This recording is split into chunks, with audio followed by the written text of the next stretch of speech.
What's up, guys? What's up? I was doing cardio this morning, and the idea came to my mind, and I wanted to share with you this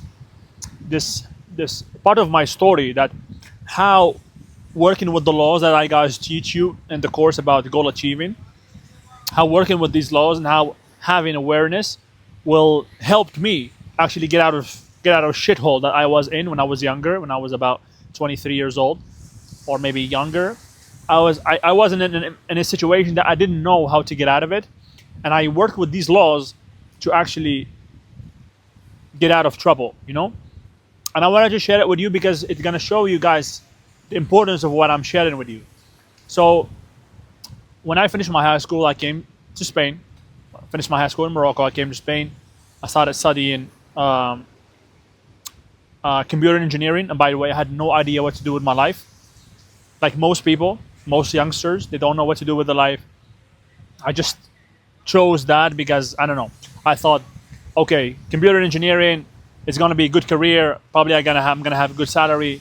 I went there and I started studying the first year. It was horrible. I didn't finish. I didn't even go to university. Like seriously, I didn't really study. I was just partying. My first year I was a young man, 19 years old. I'm just partying, training a bit, and the year passed on, and I just decided I'm gonna switch. This is not what I want to do with my life. So still, I didn't have no guidance, no real guidance. I didn't have no awareness. The idea of having my own business or just understanding what is my purpose in life and choosing the steps or the goals that are aligned with my purpose in life, that was not present. Where I come from a poor, middle class to poor environment from Morocco. I mean, the idea was you get a good job so you can get a good salary and you have a career. There was no talk about entrepreneurship. There was no talk about fulfilling your purpose in life, about living life on your terms, stuff like that. We didn't talk about that. So that's what I knew. So I said, you know what? I'm gonna switch. I'm gonna do something else. I still had the same ideas. I said, you know what? I'm gonna do mechanical engineering. Still engineering. Still, I'm gonna find a good job. But it's kind of has to do with mechanics. I kind of like cars, engines. Maybe it's something that I would like more. And I went there to that university, and I studied there for 4 years. But I was miserable. I was not a good student. I didn't like my environment. I didn't like the kind of people that were there. I didn't like what I studied. It was just horrible. And at the end of the 4th year, I was really starting to get depressed. I used to feel that what I was doing was wrong. I used to feel it inside. I felt wrong because somehow I knew I had more in me. I wanted to do something. I want to live my life in a better way. But at the same time, what I'm doing, it's supposed to be the right thing in the eyes of my family, in the eyes of society. But it doesn't feel right, and I'm miserable in it. I'm not enjoying it. I'm not excelling at it. So then this time I started. This is where my journey in self-development started. I was listening to a guy that was doing YouTube videos. He was speaking about confidence as a man and female psychology and how to be attractive as a man. So this is when I started because I was a pretty shy guy. I had to work a lot on myself to become who I am today. So I started listening to him and working on that aspect. And this is when I came across one video of Bob Proctor. Bob Proctor was at that time, maybe 70 years old. He looked like the wise grandfather. And I was listening to him. He was talking about goal achieving and about you can have whatever you want in your life. And and then that idea seemed to me like, whoa, what are you talking about? I can create the life I want. Yeah, there is some things that if I understand, I can build the kind of life I want. Oh my God, it sounded like music to me. So this is when I went inside. I went deep into self-development. I started listening to pretty much all these YouTube videos. I bought his book. Actually, I downloaded his book. It was free, Born and Grow Rich. No, sorry, it wasn't Born and Grow Rich. It was You Were Born Rich, the book of Bob Proctor. It was You Were Born Rich. Then after that, I started reading Think and Grow Rich, then The Science of Getting Rich, then other books. And so after that, that year I was into self-development. I made a decision. I said, you know what, fuck it. I'm going to quit this university after 4 years of studying, and I'm just gonna go do something else. I set a goal. I said, you know what? I want to make 10K per month. I want to work in a field that I like, and at that time, for me, it was the sport. It was the only thing that I liked. I was training at this time. I was doing Muay Thai at this time. I was preparing actually for the South Spain Championship, Andalusia, South Spain. I was preparing for the championship. It was the only thing that I liked, that I really liked. I remember I used to walk after one day of school and study and all that. I used to walk half an hour to go to the gym, train for 1.5 hour, brutal training, and then come back walking another half an hour, get home, eat whatever, and then sleep. And then wake up early university. That was my day. And so I said, you know what, sport is the only thing that I actually love. So why not study something related to sport? See, I was getting closer to what I loved, but I was still had that old programming. I still thought about going to a university to study something sport to get, I thought, you know what, if I get a degree in sports science or in I think it was at that time there was an option of sport facility management, like you study 4 years and they teach you about sport facility management. It was bullshit. But anyways, so I decided to go. I had no money at that time. My family used to send me like a small sum of money that was just enough to pay my rent, to buy some food, and pay for transportation to go to university, and pay for the gym. So I had a very small sum of money. I don't know, 500 euros, something like that. Yeah, it was 500. And so when I decided to stop this, my father was going through a financial crisis. And so I was going to lose all the support. Like he told me, do whatever you want, whatever. I can't support you anymore. So I had to just bet on myself completely. And at this point, I haven't worked really. I was just a student. I never done any work. I didn't have time to look for work, or I was just studying and training. There was no work. I made maybe at that time a couple of bucks in a fight, in a semi-pro fight as a Muay Thai fighter. I made some money that you had to give 30% to your coach. It was close to nothing. And I remember very clearly that all the people that were the friends that I had at that time, they were from Morocco. They were studying. Some of them were studying engineering. Some of them were studying what's it called, medicine. Some of them were studying hospitality. Some of them were studying, I don't know, some other type of careers. And they sat down and they were like, bro, what are you doing? Are you gonna lose all these years? You're gonna, everybody had the program that we had to have a degree from the university in order to have something in life. And they looked at me, they thought I was crazy. They thought I was crazy. I was gonna go to a city to start a new career, and I had no money to do actually to sign up to this university, because this university actually that I was gonna go to, it was not funded by the state fully. I had to pay money for it. So I had to pay something like 7,000 euros. So I had to gather that money. So the decision that I made was, I'm gonna go to this city. I was gonna go to Ibiza first to work there, to gather the money, and then go to this other city to study. This was the idea. How this idea came to me, somebody told me, hey, Mo, you speak languages. You can go to Ibiza. I know some people that work on commission for restaurants, for hotels, for clubs, and they get people. They work as a PR. They get people inside to spend money, and they get commission. And if you're good enough, you can make some money. I thought, you know what? This is what's up. This is what I'm gonna do. So because at that time I was just sitting, I didn't know what to do. I didn't know how to get the money. I didn't know nothing. So I was practicing what I knew about the laws, about putting myself in the right vibration, and I was waiting for the universe to send me signals. So I thought what this guy told me was a signal. What did I know? Okay, and it was actually. It was, the path was starting to get to showing itself, But I remember clearly that these friends, when I told them my plan, they were like, "Bro, you're crazy. You're gonna leave everything that you worked for, and you're just gonna go to some unknown place that you don't even know that if you're gonna get a job there." I mean, I had no job. I had nowhere to sleep. I had nothing. I had money to buy the ticket one way, and if I didn't find a job, and if I didn't find a place where to stay, I was just gonna, I don't know what I was gonna do. I was just gonna sleep in the beach. That was my decision because I had enough, and I said, you know what, fuck it. I'm just gonna fucking risk. I'm gonna bet on myself and bet on the knowledge that I acquired. And it was very scary. I'm not gonna lie to you. It was very scary because sometimes the ideas like this would come to my head, like, what if you go there and these laws that you're studying actually don't work? What if you go there and you can't find a job, you don't find something to eat? What, are you gonna die?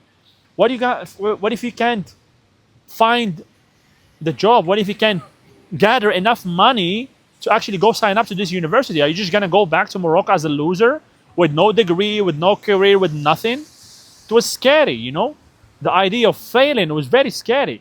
But I remember I used to have this e-reader that I had had these 3 books that I told you about, and I had I had a recording from Earl Nightingale. That was the recording was the Strangest Secret. I used to listen to this shit every day. Whenever I felt fear, I would put that recording and listen to it, and listen to it while I'm walking. And that helped me stay in the right vibration that I needed to stay on in order to attract what I needed for help. So I had this is the equipment, this is the support that I had. The recording of Earl Nightingale and these 3 books and the e-reader.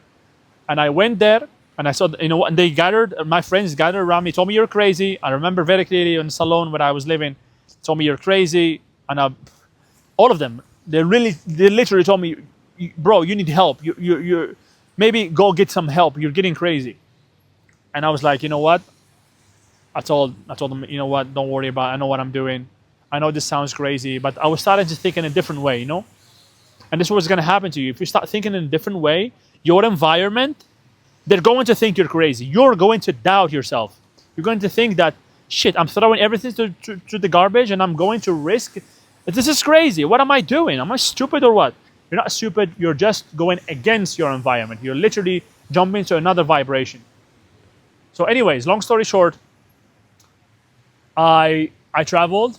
Sorry, before I traveled, when I made the decision to travel, actually, and to take the risk to Ibiza, to gather the money, to find the job that I don't even have a job there, and just find the solution, find the money to go sign up to this university and start a new path. A friend of mine that was living with us at that city at that time, I was living in the city of Cordoba in South Spain. Cordoba, by the way, was the capital of Al-Andalus when the Muslims were governing this part of the land. It was the capital.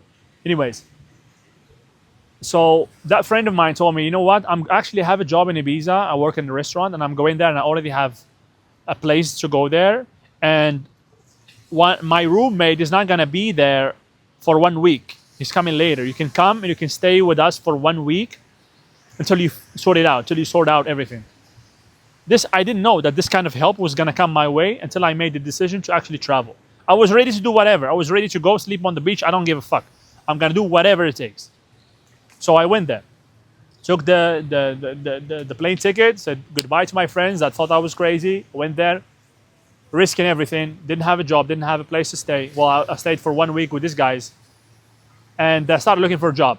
I was working by day, by night, not making enough. I was getting exhausted until one guy that I was working with, he told me, you know what are you doing? It's not going to work because you're getting exhausted. You need to drop one of these jobs and focus only on one, and focus on getting better at one thing and making the most amount of commissions in one job. You have to learn. And I remember some of the guys that used to work with us, they used to make like 100 euros up to 200 euros per night, like bringing people into this club. So I said, you know what, this is what I'm going to do. Long story short, I started learning from these guys because I had no plan B. There was no plan B. I had to excel at what I'm doing or just perish. So when you have no plan B, when you have no backup, you're just gonna fucking do it. You're gonna pull it off. So I started doing that. And the problem that I encountered there is that there was no rooms to rent. There was no places to stay in because in Ibiza at that time, the quantity, the amount of people that come, the tourists and the workers, they saturate the market. There was no place where I could stay, and I was just, and I had to leave the house where I was in with these people because the other guy was coming, and I had nowhere to stay. So what did I do? I was just constantly putting myself in a good space and a good vibration. And then the last day, I remember very clearly, the last day, the day I had to leave, somebody came to me and told me, "Hey, you're looking for a place to stay, right? Somebody told us that you're looking for a place to stay, and we have this guy that was living with us. He was taking too much drugs. He was a DJ, by the way, from Sweden, crazy guy. He was taking too much drugs, and he's getting crazy. He's gonna go back home. He can't stay here anymore. And so his spot is free if you want to come in." And I had to put some money. And luckily, at this time I learned how to make enough money with commission. I had no salary, just commissions. I learned how to make enough money so I could pay for this place. And I remember very clearly the first night working at that job, the commission I made was $30, bro. I made $30. And to sign up to this university, I needed 7,000. So I made a calculation, $30 multiplied by 3 months that I was gonna stay here was no way I'm gonna make this money. So I had to learn. Again, I just had to learn. So I started learning from these other people how to make more money. And sure enough, I was starting to make more and more and more. And at the end of the day, I managed to be good and then to make enough money to go to this place. This is not this is not the part I wanted to tell you. I'm still coming to the shithole I fell into, the impossible situation that I didn't know how to solve, and I used these laws that I'm teaching you to help me. So long story short, I went to this place, this other city. It was called Salamanca, in the center of Spain. And I found a job there. I signed up to this university. It was sport university. That I soon figured out that this is not what I wanted to do. It was just bullshit. They were just teaching us a bunch of crap. I was gonna stay there for 4 years learning a bunch of crap that was not gonna help me reach my goals. Anyways, but the problem is that I fell into is that when I went to the authorities, the immigration authorities in Spain, they told me that because you changed community, because I was in a different community before, and I had 1 year residence, 1 year permit, like residence permit, because as a student they give you 1 year and you have to renew it every year. They told me, you know what, because you changed communities, you have to go back to your home country and restart the visa process. And there was no way I'm gonna do that, because just the fact that I got the visa to come here, it was a miracle of itself, because they ask you a lot of things that I didn't have at that moment. But it just happened that because I had great desire, my father at that time had some money. He was working with some other guy, and he had enough money to actually show that he can sustain me as a student there. But at that time that they told me I have to go back, my father was in a financial crisis. I knew that if I went back to Morocco, I was never coming back. And I was gonna lose all these years, all this effort that I did. I was gonna go back with no degree, with no skill, with no future, nothing. I was just gonna go back a loser. There was no way I'm gonna do that. So I stayed as an illegal immigrant for 8 months in that city. And I was studying at the same time. And the university, I was working by night. And this is where I had to figure out a way to stay there in a legal way in Spain, in that city. Man, I had no fucking idea how to do it. I had no idea. I was just working, making enough to survive. This university I went into, it was bullshit. I soon discovered that they were teaching me a bunch of nonsense that has nothing to do with my ideal, which is becoming a gym owner at some point and having enough, I don't know, having employees, having, business of my own. It was just nonsense. They were teaching me a bunch of nonsense during 4 years, for real. So I decided to quit this motherfucker. I said, you know what? I'm quitting this university. It's bullshit. I was working with the law, studying, raising my awareness. That's the only thing that I had, is the studying. Like literally, if I had to stop studying, if I stopped studying, all the fear would creep into my heart and they will make me shiver. But I always went back to my studying the laws, strengthening my belief in myself and in what I was doing. And I started again working with the laws. And I remember very clearly, I used to wake up in the morning, sit down and imagine myself, meditate and imagine myself already in possession of the good that I wanted. And my goal was at that time is to get this card, this residence permit, as they call it here. So I could be a legal resident. I can fucking work and do business, all that. Because without that, I can't do nothing. I was just working by night, without any like as an illegal, like in an illegal way, just working. This guy used to pay me like cash. But I was a good PR. I was still working as a PR because I took experience from my visa as a PR, and I worked the same in the same job for this guy. And I was imagining myself every morning. I swear to God, I imagine myself. I would imagine myself put my hand in my back pocket, take out my wallet, and take out my residency card. I used to take it out and look at it, and now I'm a legal resident of this country, and I'm doing my life freely, and I'm going about reaching my goals. But in reality, it was mission impossible because everybody I asked, nobody knew how to do it. Like I had to go back to Morocco. That's it.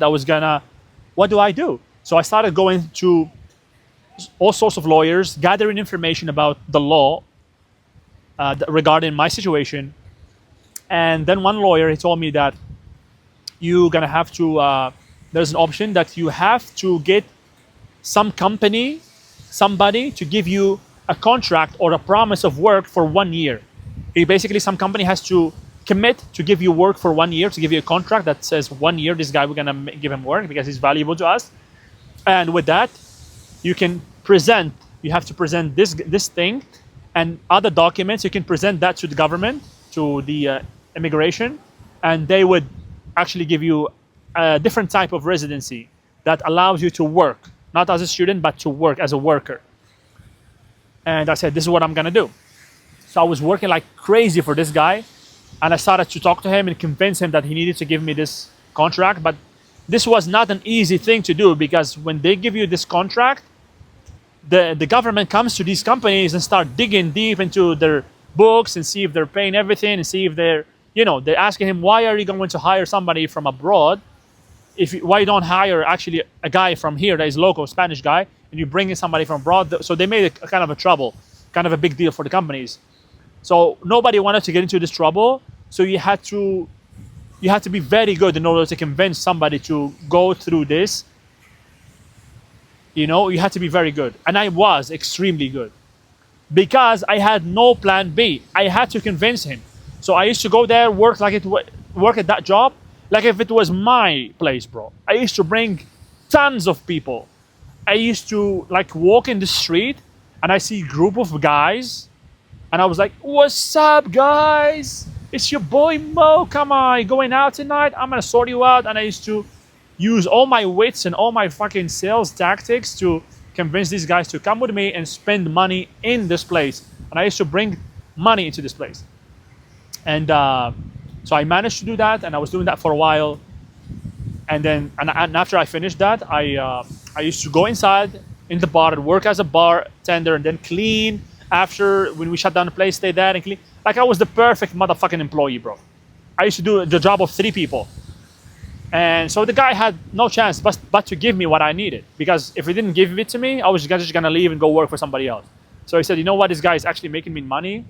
Let's give him what he needs. And that, long story short, that's how I convinced him to give me this contract for 1 year.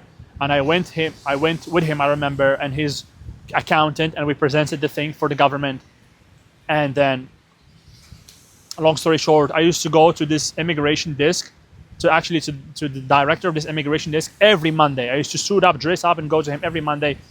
Bro, hey, I need you guys to accelerate this, because I'm at that time I was starting another business. I started my first business, which is my Amazon, and I needed money to actually run the business. So I was planning to go back to Ibiza to get some money to put into my business. So I was going every Monday, bro.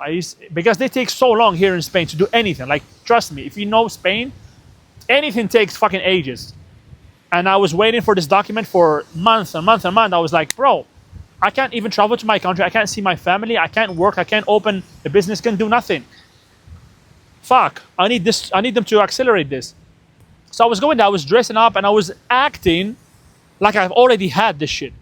Like I've already had what I needed. I was I used to go there and bro, why are you not giving me my permit? I have this situation. I need to start a business. I need to travel. I need to do this. Can you please find a way to accelerate, to do something?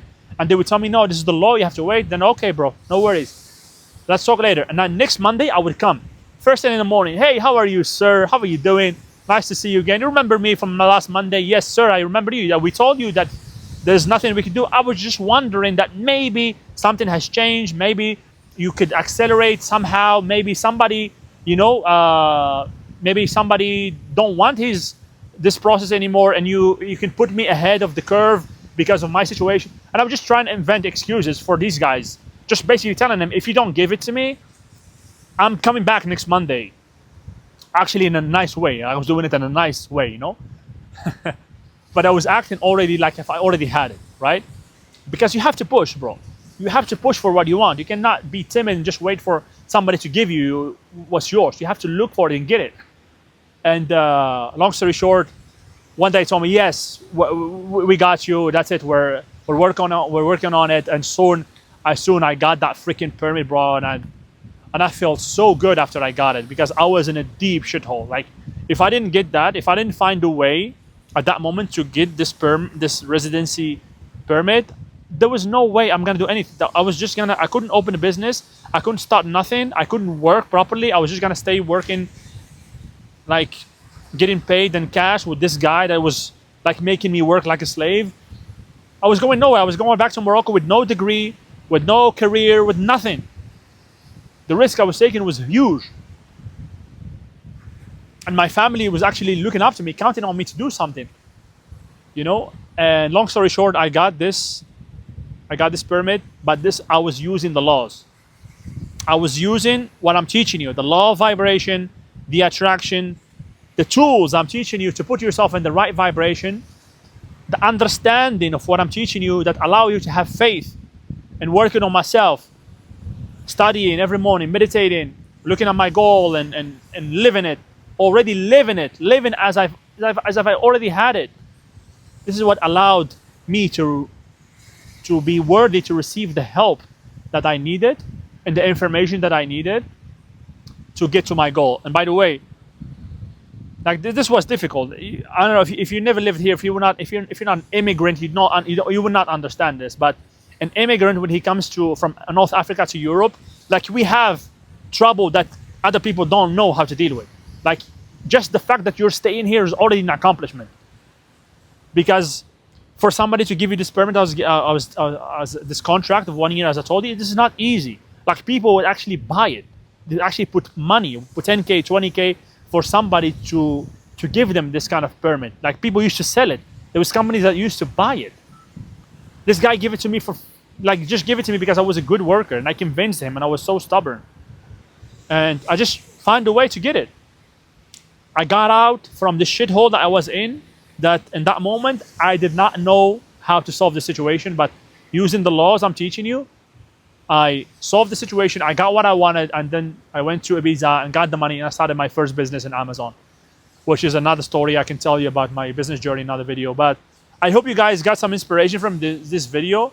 And this is just an example to show you that if you work with what I'm telling you, you're going to find help. You're going to receive help. And you're going to have the courage to step ahead and do what you want to do. Because a lot of us don't step ahead and do what we want to do because we just can't see how to do it. Because there is risk there and you don't know how to do it. And if you it's risky and you're afraid. If you do not have awareness, you're going to fall into fear and you're going to fail to move ahead. So see you guys in the next video. All right. Hope this was to your liking.